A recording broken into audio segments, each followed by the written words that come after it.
এই যে লিফট থেকে এই লোকটাকে বের করে দিলেন, তার দোষ একটাই, তিনি অতি সাধারণ এবং দেখতে দরিদ্র। আর আপনারা তো ভিআইপি, আপনারা অসাধারণ। ভবিষ্যতে বিসিবির প্রেসিডেন্ট হবেন, দেশের হয়ে তো অনেক কিছু করেছেন। তাই তো আপনি তামিম ইকবাল লিফটে ঢোকার পর লিফটে আগে থেকেই থাকা একজন বয়োজ্যেষ্ঠ ব্যক্তিকে বের করে দিতে হয়, কেননা এখন আপনারা লিফটে উঠেছেন। সাধারণ মানুষের সাথে তো আপনাদের যাওয়া উচিত হবে না। তাই আপনার আশেপাশের যারা আছেন তাদেরকে দিয়েই এই কাজটা আপনি প্রতিনিয়ত করিয়ে যাচ্ছেন। দুর্ভাগ্যবশত আজকের এই ভিডিও ফুটেজটি পুরো বাংলাদেশে ভাইরাল।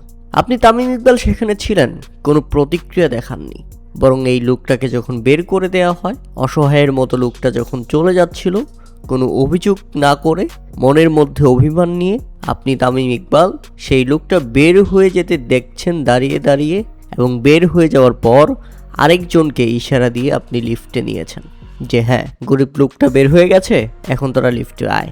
আচ্ছা, আপনি তামিম ইকবাল একবার কি চিন্তা করেছেন, এই মানুষটা তার নাতি নাতনির সাথে অনেক গল্প করতে পারত, তার বাসায় যেয়ে তার ছেলে মেয়েদের সাথে গল্প করতে পারত যে জানিস আমি আজকে তামিম ইকবালের সঙ্গে লিফট শেয়ার করেছি।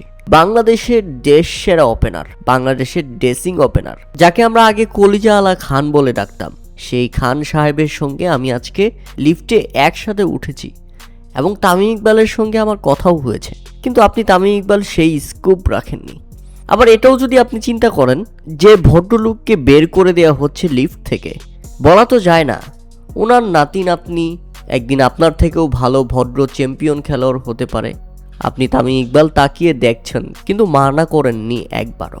ভদ্রলোক কিন্তু আগে থেকেই লিফটে ছিল, দেখতে গরিব লাগছে, এই জন্যই ওনার সাথে এই ব্যবহার, কারণ আপনারা তো ভিআইপিদেরও ভিআইপি। প্রিয় দর্শক, এই ভিডিওটি যারা দেখেছেন, ভিডিওটি শেয়ার করেছে বাংলাদেশ দলের সাবেক ক্রিকেটার তাপস বসু। তিনি এই ভিডিওটি শেয়ার করে ক্যাপশন লিখেছিলেন ঠিক এরকমই, এই লোকটি দেখতে গরিব, তাই ওনার সাথে এমন ব্যবহার।